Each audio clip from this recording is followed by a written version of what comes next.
It was one of the rites of passage for a new real estate agent. In some places, it still is. When you first get into the business, you probably don't have a big marketing budget. You don't have a big database of clients and acquaintances, and the people you do know, well, they're kind of nervous to do business with you because you're so new. That rite of passage I'm talking about is floor time. You sit at a desk in the main office. You're on call, waiting for someone, anyone, to walk in the front door or call the main office looking for an agent. That's how Abbie Walters began her career back in 2005, and she did pretty well. But 5 years in, something happened, something wonderful in her personal life, something that led Abbie to decide she was done sitting at the office all day waiting for the phone to ring. In the 10 years since, Abbie's built an unbeatable referral business. Friends, past clients, and other agents are consistently sending her new clients who need to buy or sell. And just between us, I saw a list of her recent transactions. HomeLight was the only non-sphere, non-referral source on there. How'd she do it? That's what we're going to find out today. This is the walkthrough.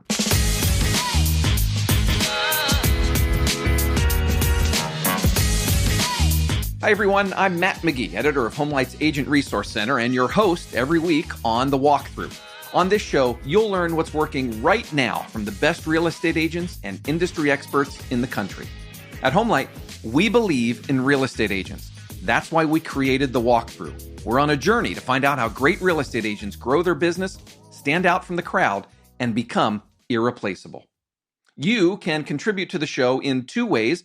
Leave a voicemail for me anytime at 415-322-3328. Or you can send an email to walkthrough@homelight.com. I do read and hear all the messages that come in, and I might use them on an upcoming show. You know, one of the things I love about real estate is that there are so many ways to succeed, to build your business.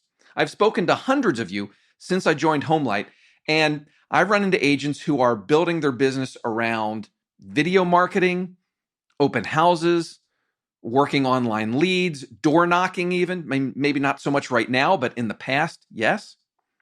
Social media, and on it goes. Every one of you gets to choose your own path to success. Today, you're going to meet Abbie Walters from Sager Real Estate in Strasburg, Virginia. Abbie got her license in 2005. Like a lot of new agents, many of her early clients were people who called or walked in the office while she was the agent on duty. But in 2010, Abbie decided it was time to find another path to success. She started paying more attention to her database. She was already really active in the community, and she believed in building great relationships with other agents. All of that helped Abbie create what is now almost a 100% referral-based business. She's currently the number 2 agent out of about 500 in her market. In today's show, listen for Abbie to talk about how community involvement means more than just writing checks, the online tool she uses for showering attention on her sphere, and why her experience buying online leads confirmed that referrals are how she wants to earn her business. After our conversation, I'll share a few takeaways, and we'll have a HomeLight Home Run segment from an agent in Boise, Idaho. But first, here's my conversation with Abbie Walters, which began with me asking why she decided to focus on building a referral-based business. So the first 5 years that I was licensed, I was doing the regular new agents, answering the phones, taking duty calls, sitting in the office, being on the duty schedule for walk-ins. And I just really worked those leads. My conversion rate was really high for when I got people on the phone, I would get them through to closing, or I met them in the office. So I really worked that hard the first 5 years. I mean, I did have some family and friends. It's always hard to get them to trust you with a listing when you're new, but I did have, some buyer clients, and I worked them very hard. And when I was about 5 years in 2010, I got pregnant with my second son, and I said, I don't think I want to be, doing the 9 to 5, answering the phone, sitting in the office. So I just took a leap and said, I'm not going to do the duty schedule anymore. So that's been 10 years ago. I haven't taken duty for 10 years. And I think I just built up and I really worked my sphere and got those referrals from my clients would send their coworkers to me, or they'd send their family members to me, or their friends to me. And I just really built my database. Okay. And so just for terminology wise, I have not heard the phrase duty call before. In our area, that would be similar to a floor call, right? Like you're in the office and just making yourself available for whoever randomly calls or walks in. Yes. Yeah. Was it difficult in the beginning when you made that transition and you sort of get intentional about saying, I need to go in this other direction? It was, I was worried of being able to keep up my momentum and have the number of sales per month that I wanted. I think what's helped me a lot is I'm super involved in the community, and I have been even before real estate. So there's certain things I'm passionate about, my kids' schools and my church and my town and county that I specifically live in. So I was already at all of those events. And then I just kind of made it a point to, wear my real estate t-shirts and hats and all of that stuff and let people know that this is what I was doing. And people start knowing you for that. And you start going to these events and they just start naturally asking you real estate questions and contacting you later. That makes sense. And I think so. Let's dive into that a little more, because when we talk about growing a referral business in real estate, so much of it is getting your name out there, getting FaceTime and connecting with people in your community, and just making sure that they are aware, this is who I am, this is what I do. And if you have a need to buy or sell, right, you want to stay top of mind. So tell me more, if that's like, the first step in building a referral business,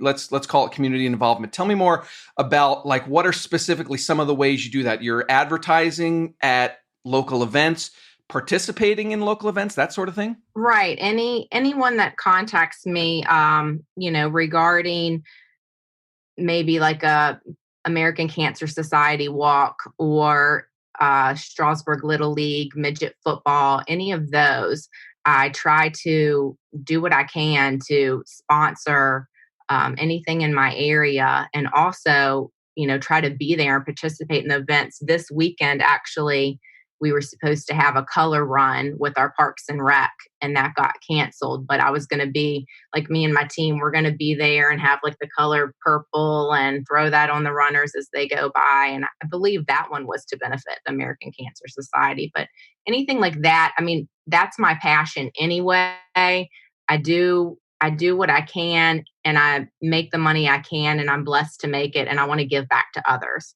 So that's part of my passion and mission with what I do, is I want to give back. So I just think the community knows I want to give back, and they see me at these events and they call me to work with me. And do the organizers of the events, I mean, is it to the point where they know, hey, we can call Abbie, this is something she'll want to support? Yeah, it's kind of funny because I'll be like, oh, thanks for letting me know about this. And they're like, oh, no problem. We're afraid that we're asking you too often to donate to this stuff. And I say, no, like I definitely want to know what events are coming up. So I appreciate it. I mean, this sounds like something that you could like spend a lot of time and a lot of money doing it. So you mentioned that there was this event that was supposed to be coming up that got canceled, but like, are we talking like 1 or 2 events a week, or just 1 or 2 a month? Like how much, like what's the commitment that you make in this area? I mean, I would say these big events like the color run, that's only 1 or 2 of those a year. The sponsorships like the rec league basketball, midget football, baseball, I mean, that's every single season.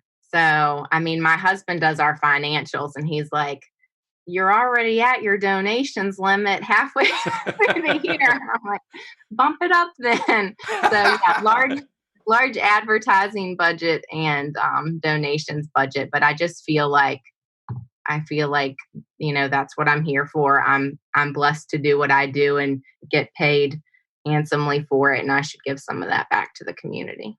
No, I think that's awesome. It's. I mean, as you said, you're serving the community, you're doing good for others, but then there's also sort of this fringe, secondary benefit that it helps your name become more visible and people know who you are and they see you doing good things. Do you, when you're like out at the grocery store and do people recognize you? Hey, that's Abbie from the event.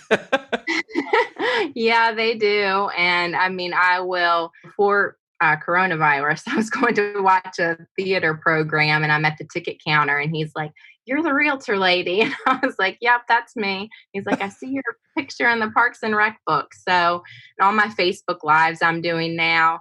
And more than ever, I'll go on appointments. And I always say, "Is there someone I should thank for, referring you to me?" And they'll give me a name and number of a coworker or family member. But now they're like, "Oh, I've been watching you on Facebook for a year or two now, and I always watch your videos." So I'm getting more and more of that. That's awesome. And I would say too on community involvement, and I think you'll agree with me on this. It's not just about writing a check to support the organizations, right? Like you want to get out there and like physically show your support. Oh yeah. I mean, I live to do that stuff. When I started hiring assistants or a team, and that was about 5 years ago. When I started that, that was initially so I could go volunteer in my kids' classroom twice a week so that I had an assistant in here in my office to help with paperwork. So it initially started because I wanted more time for community involvement and volunteering, which is my passion. So the first pillar of Abbie's referral-based business is community involvement. And as you just heard, that's been a passion of hers since before she got into real estate. She's proof that when you love something, it's much easier to do it and do it consistently. And it's had a huge impact on Abbie's business. In fact, in the days leading up to this conversation, I was asking Abbie about where her business comes from. And she sent me screenshots. I think it was the past 12 months of transactions. It was agent referrals, which we'll talk about a bit later, past clients, sphere referral, past client referral, and on the list went. Homelight was literally the only non-referral, non-sphere source of business on her list. So if community involvement is one pillar of how Abbie grew her referral business, the second pillar is how she takes care of her past clients and sphere. Now, you might be thinking regular video chats, outreach, email touches, that sort of stuff. But nope, it's more old school than that. Snail mail. And pay attention for the website Abbie mentions that makes this part of the process easier. So I do a lot of card sending. I know that some people keep in touch via social media or email or phone calls, but I really like the card sending. It's kind of always been my thing. And about 10 years ago, I was introduced to an online program, Send Out Cards, where you can type your message in, you can pick a gift or brownies or whatever, and they send that in the mail to your client. And I mean, it goes so far as to where I send in a sample of my handwriting and that program has it. So when I type the message, it looks like it's written from me. So I send a whole lot of cards. When I am browsing through social media like everybody else does Right. multiple times a day, I will see that somebody is pregnant or is engaged or just got married. And I just make a note for myself or for my assistant to send a card and brownies to that person and what I want to say.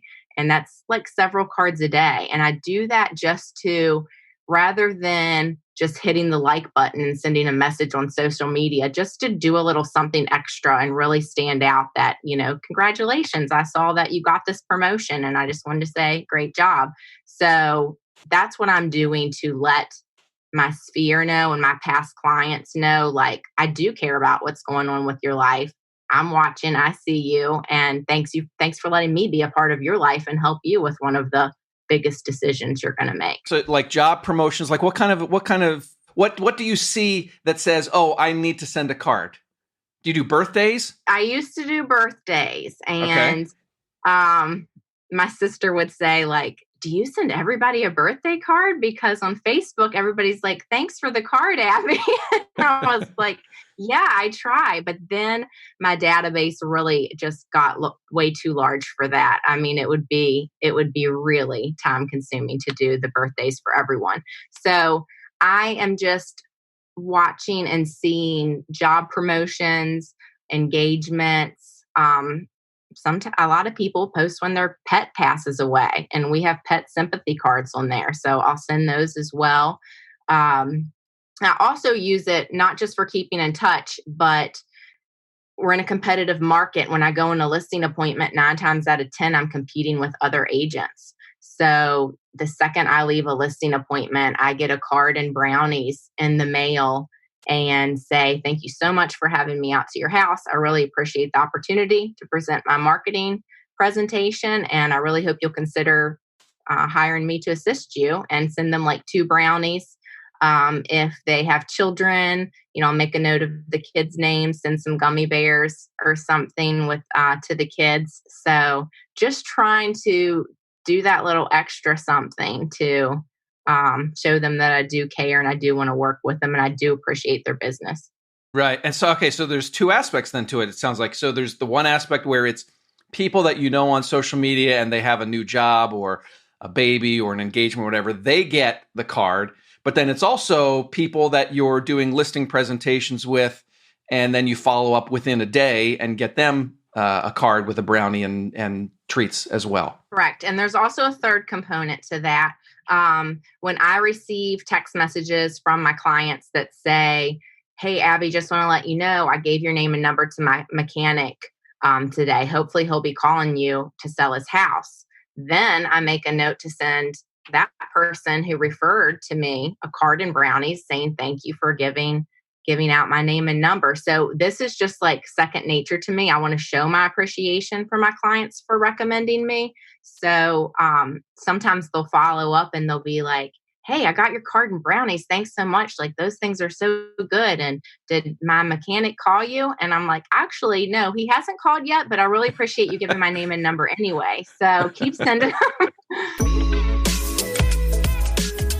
Hi, everyone. If you're enjoying the walkthrough, we'd appreciate it if you tell the real estate agents in your network about us. Even more, please rate and review us on Apple Podcasts, Spotify, or wherever you listen. Your feedback helps us get better, and in some cases can also help new listeners find and hear us. And when we get around to having you on the show, the more listeners, the better, right?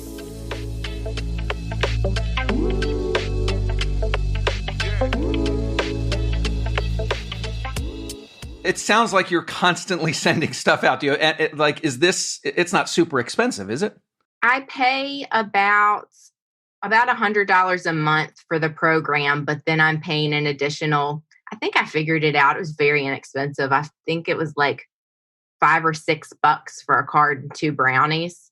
Oh my gosh. And I just thought, hey, that's totally worth it. This is something I've been doing for 10 years now. And I honestly think that's one of the things that sets me apart, that people really like, when do you get anything in the mail anymore besides a bill or a magazine? So I think people love it. And I like to be able to show appreciation other than a quick text or email or Facebook message. Right. And if it's only $100 or even a couple $100 a month, I mean, that's a bargain to what you're going to get in return in terms of, GCI from closing an extra few deals, because of, again, it's about doing something special and just staying top of mind with the people in your sphere. Right. It's the return on investment for me is, I mean, I see billboards come up where I could pay $800 a month to be on a billboard.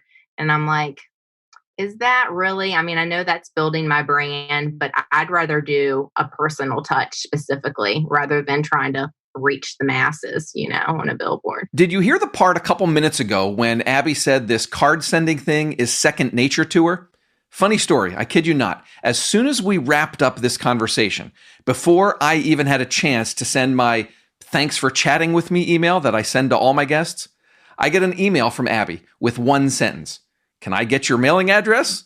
I laughed out loud, sent her my address, and I said, I know what you're up to, or something like that. But anyway, that's what she means about it being second nature. Abbie also told me she wants part of her sphere outreach to include client appreciation events. She's in the early stages of forming a team, and last November, they rented a movie theater for Frozen 2, and Abbie said that was a huge success.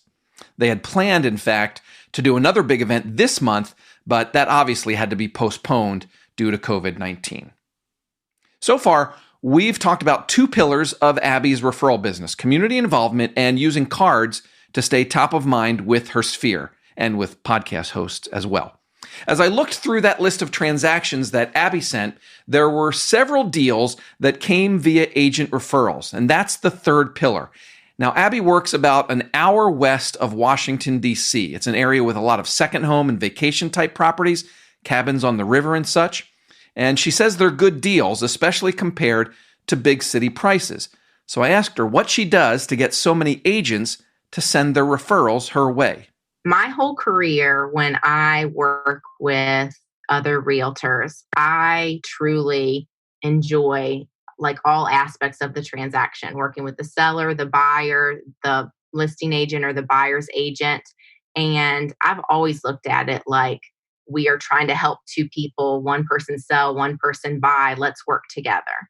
I have seen other instances where a lot of buyer's agents and listing agents butt heads, and it's kind of like they're fighting for their client and they are just going to win. So I've never been adversarial like that. I've always tried to work with the other agent, and I think I've formed such excellent relationships with agents on the other side that then when, if they're working in Winchester, which is about 20 miles from here, they may not want to go down to Southern Shenandoah County. So they just end up saying, hey, Abbie, I've got a listing for you.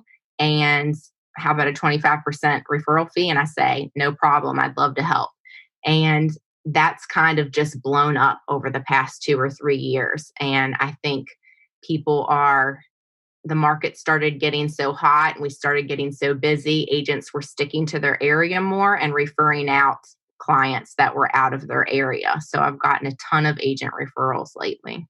Gotcha. And there was an episode that we had on the walkthrough. It was probably a month or so ago. Melinda Elmer is an agent down in Southern California, and she talked about this a little bit. I think she said, that we're not drama. We don't bring drama to the transaction, so other agents prefer to work with us. It sounds like you're saying that sort of the same thing, is make it easy for other agents to want to do business with you. Absolutely. I mean, that even comes into play when you're talking about multiple offer situations and you have offers on the table for your buyer. And I'm going to hope that I have a relationship with that listing agent that says, here, these 3 offers are identical, but I know that Abbie's going to get this thing through to closing with, non-drama and hopefully choose our offer. So it comes into play there as well. Yeah, and I think that's the perspective that she was coming at it with, was the multiple offers. It also plays into agents wanting to send you business because they know that you're going to take good care of their clients. Are you also like regularly communicating with other agents on social media and elsewhere? Oh yes, I keep in touch. I'll send agents the congratulations cards. No, do you really? Yes, I do. Yes, absolutely. My relationships with them are also just as important as my past clients. Okay, so there's the trick right there. Is the send out cards thing isn't just for clients. You're sending gifts to the other agents as well. I get it. When second they send me a referral, they get a card and brownies too. I mean, I'm thankful for the referrals as well. So I don't leave out the loan officers or agents either. We talked about, you've got this amazing referral business going on. What do you see as the benefits to this? You must be loving this. I absolutely do love it. The benefits of working referrals rather than random internet leads is these folks were sent to me by people that they know and trust, and they're coming to me wanting to work with me, already kind of feeling like they know me. There's already some sort of built-in trust because they were sent to me by someone that's already used me before. And just 9 times out of 10, that transaction goes so much more smoothly than if I'm getting a random internet lead that doesn't know me, they don't know my years in experience, years in the business, they don't know anyone that's ever worked with me before. I just think sometimes I'm really fighting hard to try to earn their trust or gain their respect, and it can be a rough road with those leads. You mentioned random internet leads. At any point along the way, I mean, you've been in business 15 years. At any point along the way, did you try, buying the internet leads, Zillow or Realtor.com or wherever it might be? I did. So I went a whole lot of years not buying leads at all. And I would tell everyone, nope, never bought leads. I'm not going to do it. And then since I've started forming this team, I have 2 buyer's agents. And this winter, when things sort of did the regular winter slowdown, I was like, you know what? Why don't I just give the Zillow leads thing a try? I'm going to sign up and maybe we'll get some more buyers to keep them busy. And it just went terribly. We kept getting leads that already had agents or leads that weren't approved and weren't interested in getting approved. Leads that would schedule an appointment and then cancel when you were already there or not show up. It did not go well at all. And I was like, nope, we're not going to do this anymore. We're going to stick with our referrals and work more on reaching out to our sphere to continue to keep those referrals coming in. If someone is listening to this right now, an agent, and maybe they have also been struggling with the online leads, maybe they've been struggling to focus on their database, what's your takeaway advice for them? I think they should get involved in their community and they should get their face out there and think of where their passion lies and where they want to help and go and do and just get your face out there. I think that they should be on social media and they should be recognizing when people in their sphere deserve a congratulations card or a thank you card, and reach out to those people and go the extra mile and send them a handwritten card rather than a message on Facebook. So it doesn't have to be, I rarely sell myself. It's just keeping in touch with people and they know that this is what I do. So that translates to them calling me, but it doesn't have to be constant selling yourself. Of course, on the back of the card is my realtor information, contact info, but I'm not in their face about it. Not in their face. That's the thing about building a great referral business, is that you end up doing a different type of marketing. It's less aggressive, less salesy, for lack of a better word. Great stuff, Abbie. Thank you so much. Okay, we have a Home Light Home Run segment coming up from an agent in Boise, Idaho. But first, let's do our takeaways segment. And this week's takeaways revolve around the 3 pillars of Abbie's referral business. Number 1 is community involvement. She's so involved with stuff around town that local organizers are afraid they're asking her to do too much. And Abbie is not just writing checks, but showing up and getting involved in school and church events, community events, local sports, and more. Whatever community involvement you are passionate about, make sure you attend. Make sure people see you face to face. The second pillar is Abbie's past clients and sphere, and she sends them a lot of cards. I mean, snail mail, to mark things like anniversaries, job promotions, and so forth. She uses a website called sendoutcards.com. It all helps keep Abbie top of mind with her sphere. She also mentioned that she sends prospects a card and gift as soon as she leaves a listing appointment. And any agent who sends her a referral also gets a card and gift. The third pillar is agent referrals. And Abbie explained that she considers every transaction a partnership. It's not a battle to see who wins or loses. It's a partnership to help both parties win. And by building relationships like that, Abbie says she gets more referrals from other agents. And then the last takeaway is all about the benefits. Abbie said that new clients come to her and they are already pre-sold. They have a recommendation from someone they trust, and she doesn't need to do a big sales pitch. Great stuff. Our Home Light Home Run segment comes to us this week from Barbara Dopp in Boise, Idaho. Barb leads a 10-agent team called Agents with a Smile. And she says the team put 28 homes under contract just in the month of May alone. So that's definitely a home run in our eyes. Congrats to Barb and your team. If you have a home run to share, you can get in touch anytime. Leave me a voicemail by calling 415-322-3328 or send an email to walkthrough@homelight.com. That's also how you can send in any questions or feedback about today's show. So that's all for this week. Thanks to Abbie Walters for joining us. Thank you for listening. My name's Matt McGee. Remember, at Homelight, we believe in real estate agents. That's why we created the Walkthrough. We're on a journey to find out how great real estate agents grow their business, stand out from the crowd, and become irreplaceable. Go out and safely sell some homes. We'll talk to you again next week. Bye-bye.